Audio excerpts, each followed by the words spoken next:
السلام عليكم ورحمة الله وبركاته. مشكلة لما يكون راجل كبير في السن وراجل يعني تافه وسفيه.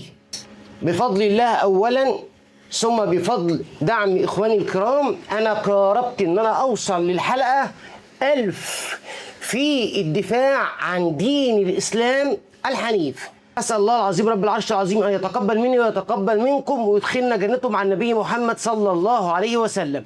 تعالوا نشوف الضال المضل، ولولا إني مش مخول إن أنا أقول كده كنت قلت لكم الكافر المرتد أحمد كريمة بالبستاشيو. أنا بقررها للأمة المسلمة، أقسم بالله. عقائد المتسلفة مأخوذة من اليهود والنصارى. أنا بقررها للأمة المسلمة، أقسم بالله.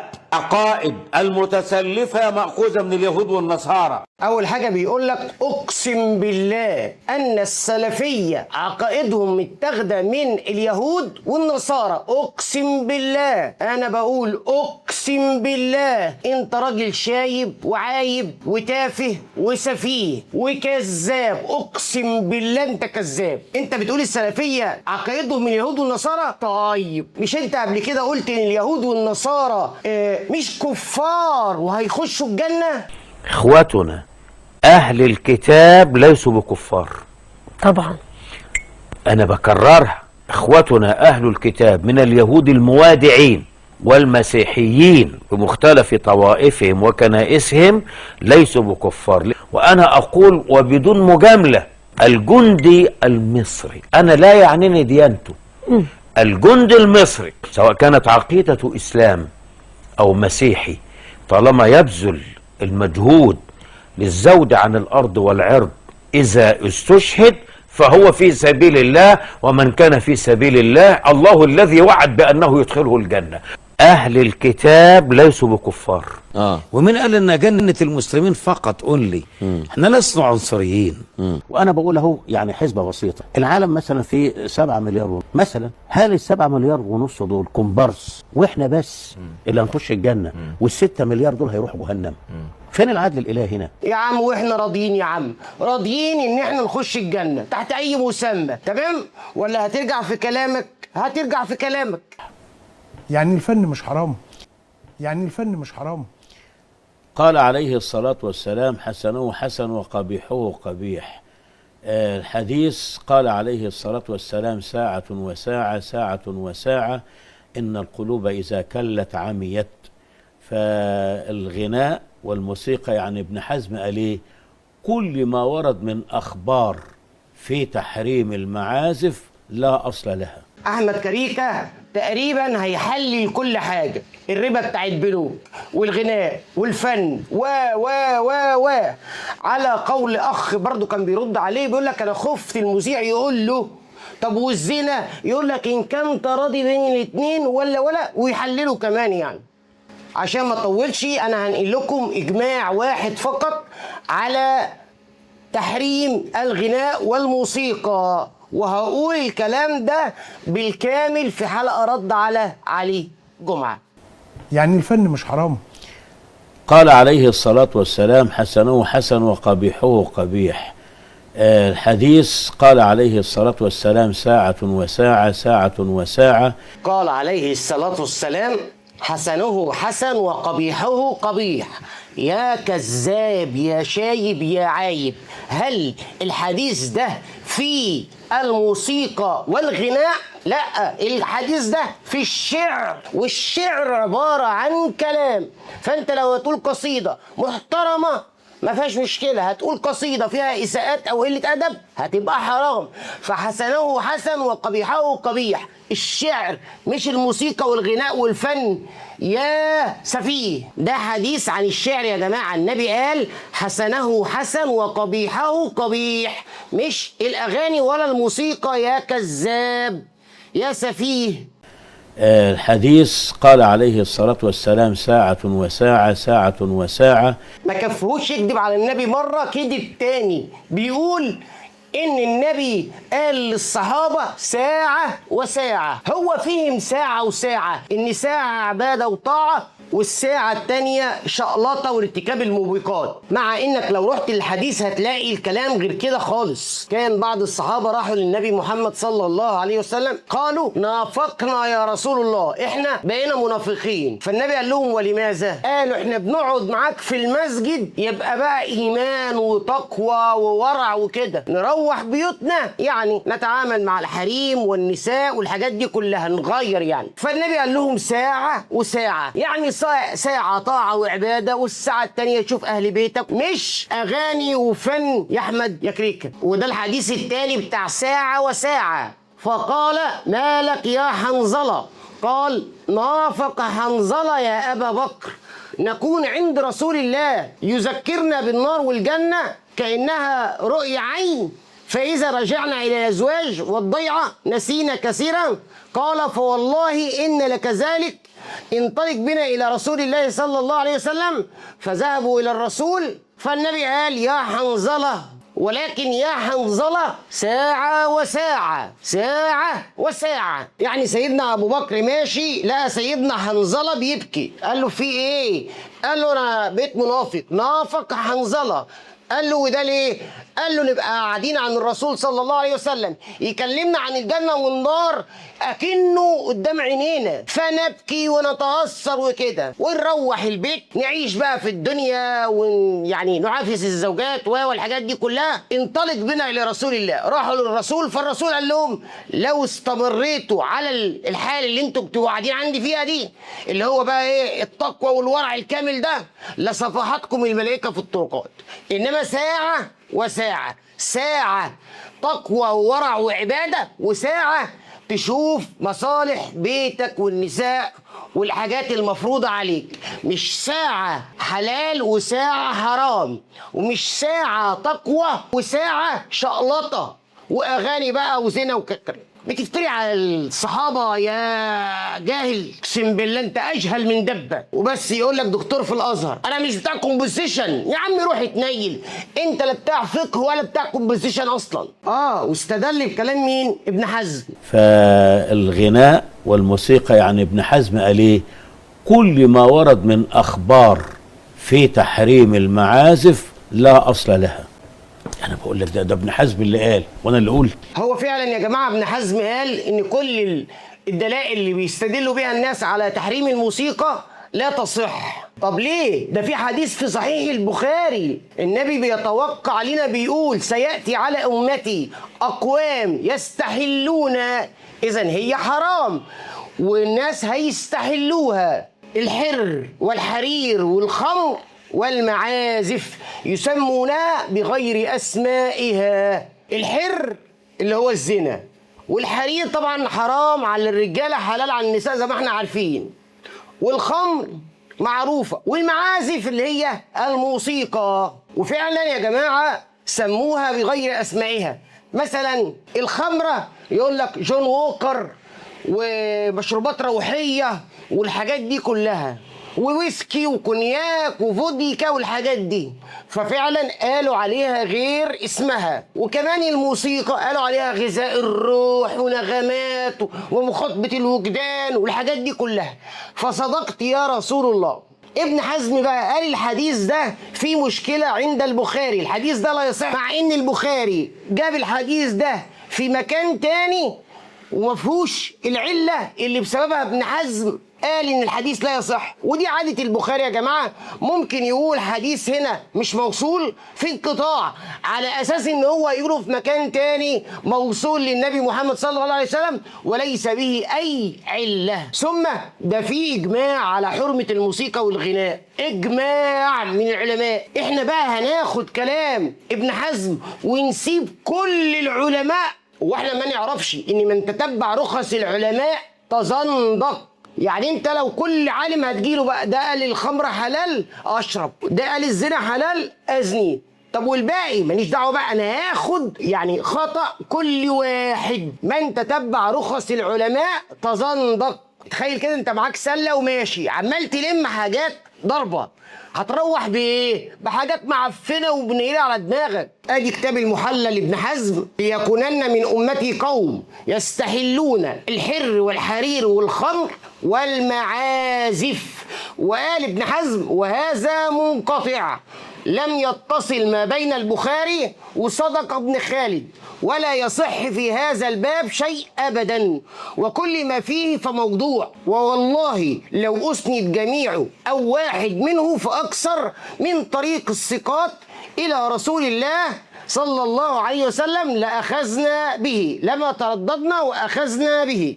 يبقى زي ما قلت لكم ابن حزم قال الحديث ده منقطع. وبص بقى العالم بيقول لك ولو ثبت حديث واحد متصل الى النبي محمد لاخذنا به.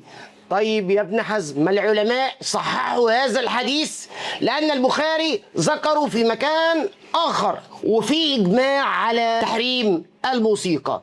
يبقى مش من حق حد ياخد بكلام ابن حزم. انت هتاخد بكلام ابن حزم في الخطأ من كتاب مقدمة ابن الصلاح في علوم الحديث. قال الحديث وقال لك البخاري أورد هذا الحديث وقال إنه منقطع. زعم ابن حزم إنه منقطع فيما بين البخاري وهشام، وجعله جواب عن الاحتجاج به على تحريم المعازف، وأخطأ في ذلك من وجوه، والحديث صحيح معروف الاتصال بشرط الصحيح، والبخاري رحمة الله عليه قد يفعل مثل ذلك لكون ذلك الحديث معروفا من جهة الثقات عن ذلك الشخص الذي علقه عنه، وقد يفعل ذلك لكونه قد ذكر ذلك الحديث في موضع آخر من كتابه مسندا متصلا، وقد يفعل ذلك لغير ذلك من الأسباب التي لا يصحبها خلل الانقطاع، والله أعلم.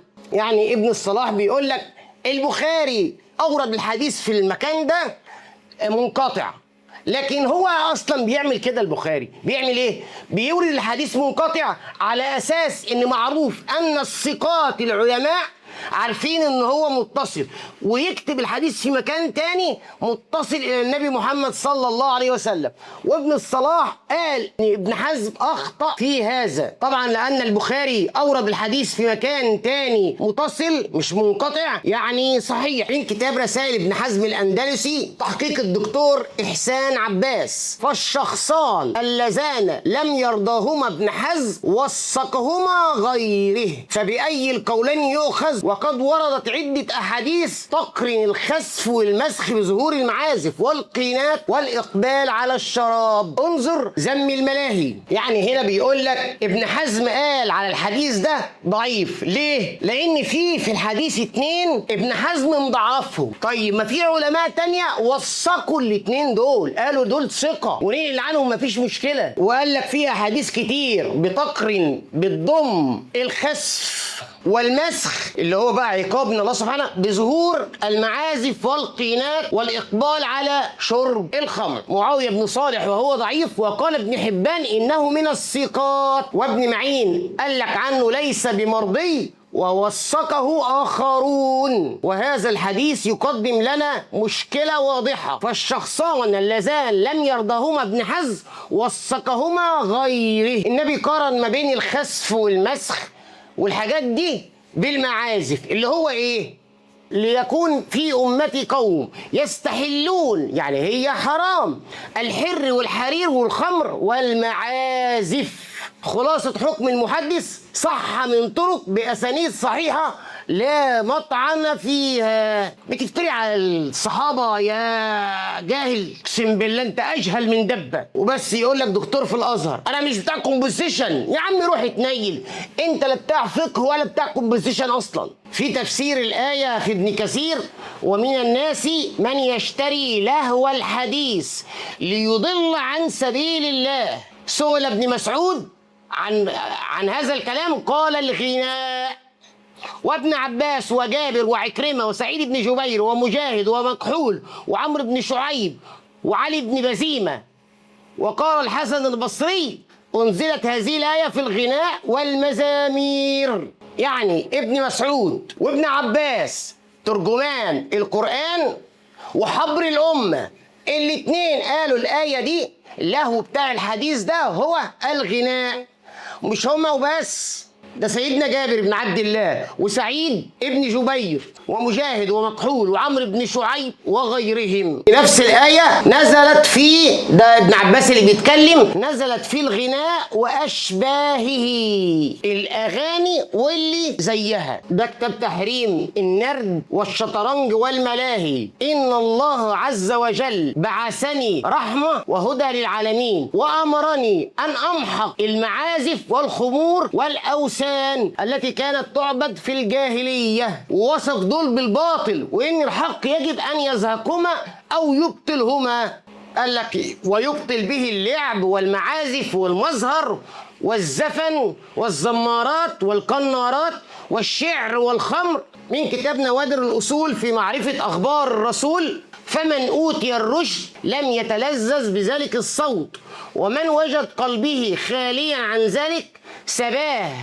ألا ترى أن الموحدين لما سمعوا صوته في المزامير والمعازف افتتنوا به، ولولا إنه يمازج بصوته ذلك الصوت من المعازف ما التزوا به. وقد كره الله الكفر إلى المؤمن ولم يكن إليه المعازف وأمره بالمجاهدة، فإذا جاهد فتح له في الغيب فنال من الأنوار ما لا تجد له هذه المعازف إليه سبيلا، لأن الذي في جوفه من الشهوة لا يكون في جوفه القرآن. بيقول لك اللي يؤتى الرشد، الراجل الموزون بقى كده الرشيد، لا يلتز بالموسيقى والمعازف، لأن جوه الإنسان لا يجتمع الموسيقى والمعازف والقرآن. وخدت بالك إن بيقول إن الله كره للمسلم أو للمؤمن المزامير، وقال إن الناس بتفتتن بها. يعني هو ما فيش الا الحديثين دول اللي انت بتتكلم فيهم يا جماعه. ابن حزم ذاته قال ايه؟ قال لو صح حديث واحد لما ترددنا في الاخذ به عن رسول الله صلى الله عليه وسلم. والحديث اللي ضعفه ابن حزم بعله الانقطاع موصول في البخاري في اماكن اخرى وصححه جمع من العلماء.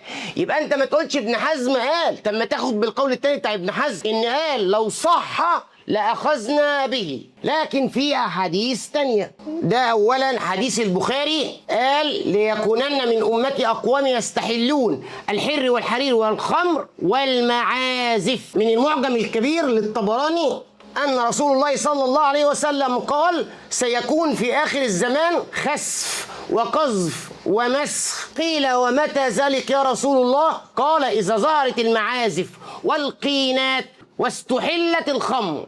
النبي بيحذرنا وبيقول هيبقى فيه خسف وقذف ومس. قالوا له امتى يا رسول الله؟ قال لهم لو ظهرت المعازف والقينات. من كتاب ذم الملاهي قال رسول الله صلى الله عليه وسلم يكون في امتي خسف وقذف ومسخ، وقال نفس الحديث.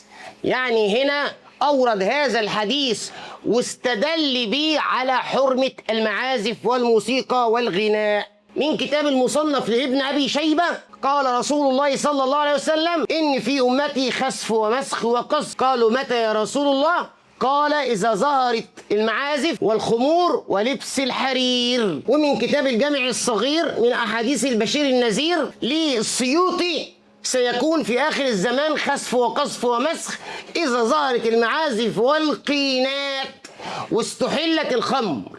صحيح. انظر حديث رقم 3665 في صحيح الجامع من نفس الكتاب: صوتان ملعونان في الدنيا والآخرة، مزمار عند نعمة ورنة عند مصيبة. برضو حسن. وانظر حديث رقم 3801 في صحيح الجامع.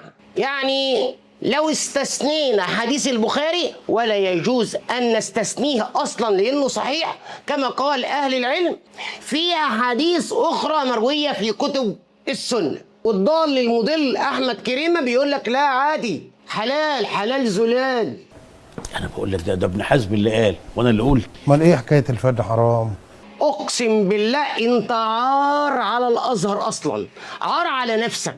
من كتاب جامع العلم وفضله: لو أخذت برخصة كل عالم اجتمع فيك الشر كله، هذا إجماع لا أعلم فيه خلاف. من السنن الكبرى للبيهقي سمعت الأوزاعي يقول: من أخذ بنوادر العلماء خرج من الإسلام، ارتد وكفر. من كتاب موسوعة الأخلاق قال الإمام الأوزاعي: من أخذ بنوادر العلماء خرج من الإسلام، انتهى.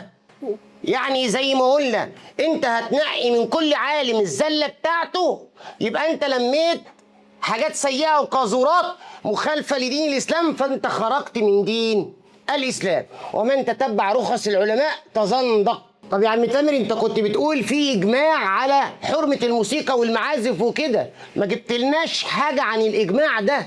نجيب ابن حجر الهيتمي من كتاب كف الرعاع عن محرمات اللهو والسماع، وممن حكى الإجماع على تحريم ذلك الإمام أبو العباس القرطبي، فلا يختلف في تحريم سماعها. وممن نقل الإجماع على ذلك أيضا إمام أصحابنا المتأخرين أبو الفتح سليم بن أيوب الرازي. طبعا الكلام فوق على الأوتار والمعازف. ابن حجر الهيتمي أشعري، يعني مش سلفي، عشان أحمد كريمة بيقول لك السلفية ما أهو واحد على مذهبك. وبينقل الإجماع من كتاب المغني لابن قدامة المقدسي: إنه آلة للمعصية، بيتكلموا على العود بالإجماع، آلة للمعصية بالإجماع، فلم يقطع بسرقته كالخمر. مسألة فقهية، لو واحد كسر مزمار أو عود بتاع واحد نقول إن هو سرقه وتقطع اليد؟ قال لك ده حاجة حرام، مش معنى كده إن هو يجوز إن هو يخرب حاجة الناس. قال لك لكن بالإجماع هي آلة للمعصية. من كتاب شرح السنة للبغوي: واتفقوا على تحريم المزامير والملاهي والمعازف. طيب يا جماعة، نجيب ايه تاني عشان نبين للمسلمين عامة والجاهل السفيه أحمد كريمة ان هو بيفتي وبيألف في دين الله؟ يا اخي احترم شتك يا اخي، ده انت بينك وبين القبر خلاص.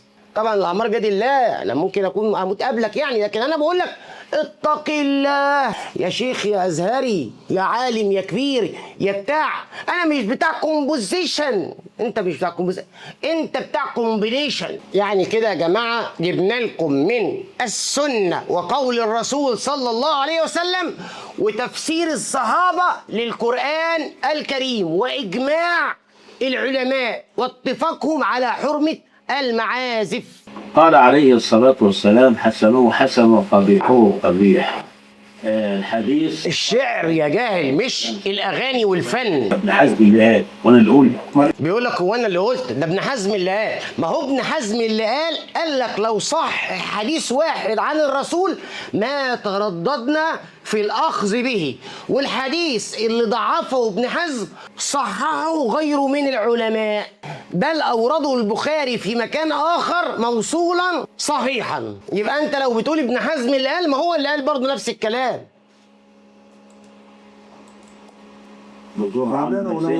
ولما استأذنوا سيدنا النبي عليه الغناء.